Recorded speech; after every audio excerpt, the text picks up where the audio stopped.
And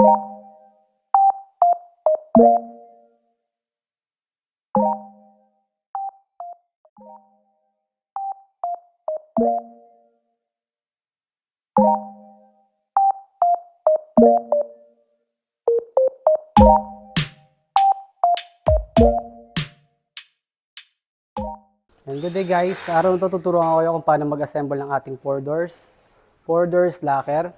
Ito yung ating base panel. Then, ang ating mga divider. Sa divider natin guys, meron siyang small tsaka large. Makikita nyo yung pinagkaiba. Ang mas mataas ay yung laging nasa baba. Then itong mas maliit, ito yung nasa taas. Ganun din sa mga additional shelves natin or separator. Meron siyang mga maliit tsaka malaki. Yung malaki is sa baba yan. Then yung maliliit sa taas. Mas maganda pag samahin nyo na yung malaki tsaka sa maliit. Para di kayo malito. Then nandito yung mga hangeran natin. Accessories tulad ng hangeran. Plastic booting. Then screw. Yung side by side panel natin. Left side, right side. Then yung ating baseboard. Tsaka yung midboard or shelves, then yung ating roof. Ating 4 doors locker. Yan, kinabit ko na rin yung mga susian. Bali, fix na siya kasama yung hamba niya. Yan, sa first step natin guys, ang uunahin natin is yung mga panel muna natin, tsaka yung baseboard natin or yung base panel natin. Then ito yung palatandaan, sa taas yung manipis, sa baba yung makapal. Then makikita niyo yung ating mga hook. Yan, lagi siyang pataas. Ayun yung palatandaan natin. Yan, sa pag-assemble na ito guys, ang una natin gagawin is kakabit muna natin side by side. Itututok natin yung bawat butas. Tulad yan, meron na mga nakaabang na butas dyan para sa screw. Kung meron kayong cordless, mas maganda. Pero pwede rin naman siya na screwdriver.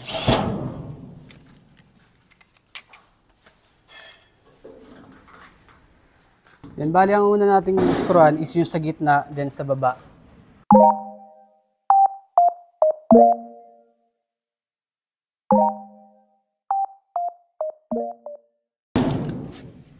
Yan, then after natin makabit yung mga panel natin, ang sunod natin ikakabit is itong 4 door locker natin.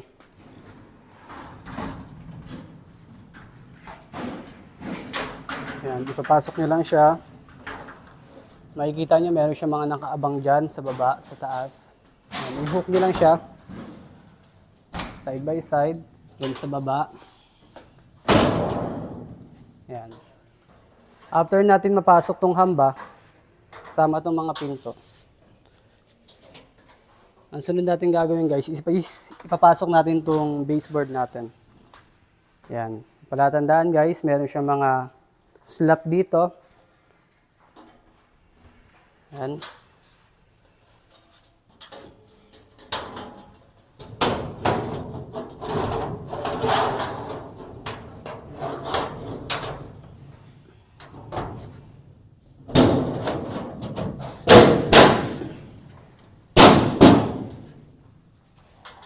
And after natin makabit dyan, itong mid naman.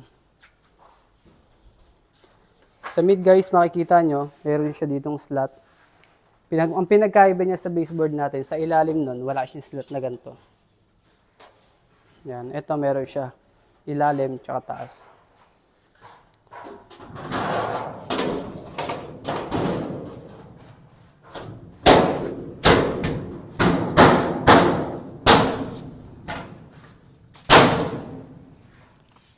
Yan, then after natin makabit yan, ang last natin is yung roof panel, yung roof base niya.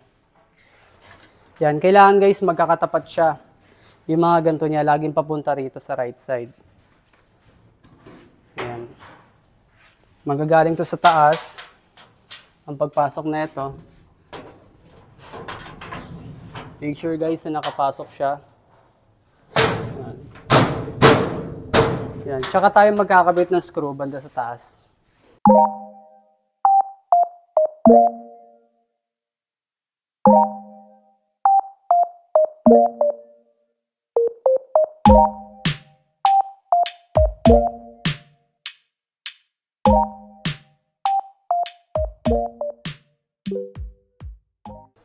Yan, pag nakabit na natin lahat, na-tornilyo na natin, ang next natin ikakabit is yung ating separator.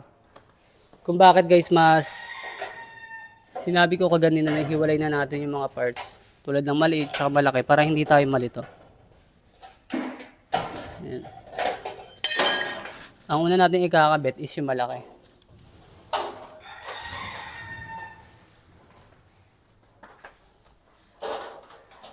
Yan, dahil ito ang mas mataas, ito dapat yung nasa ilalim.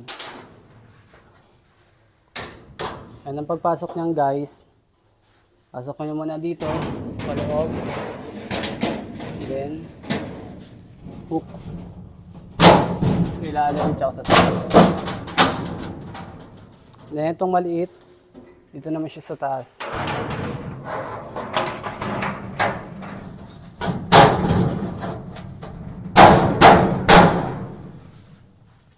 Yan, sa shelves naman natin, hanapin ulit natin yung maliit tsaka malaki.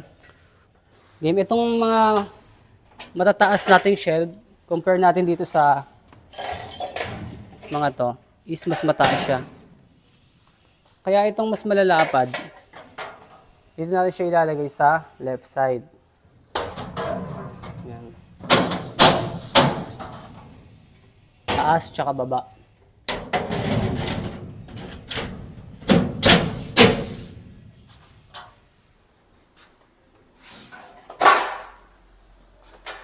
Then, itong ating mas maliit sa right side.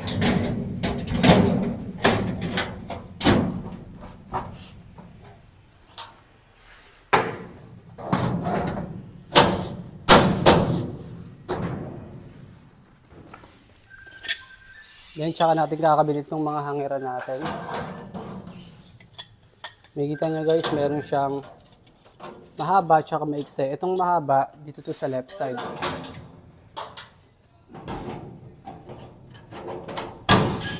Taas tsaka baba. Then ito naman sumaikse, dito naman to sa right side.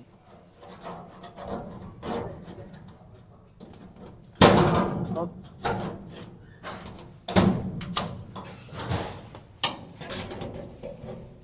Then after natin makabit yung mga parts natin, shelf, separator, then yung hangiran, ang next natin ikakabit is yung ating plastic footing.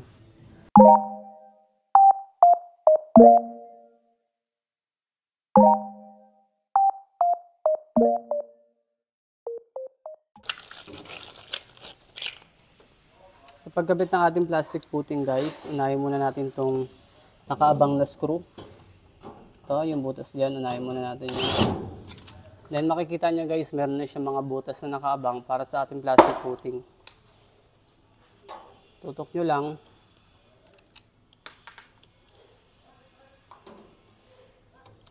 Sa bawat butas.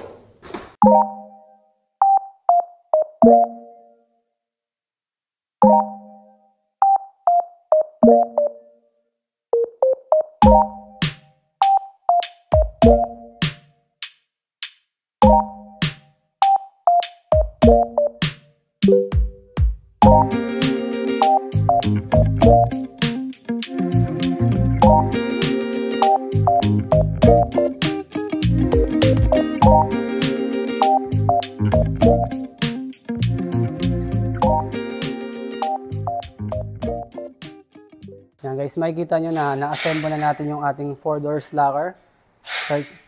Ang ating mismong door. Makikita nyo guys kung gaano siya kaganda. May hangiran, may mga patungan. Then ang kagandahan, meron siyang plastic footing kaya hindi siya mismo nakalapat sa sahig. Thank you guys.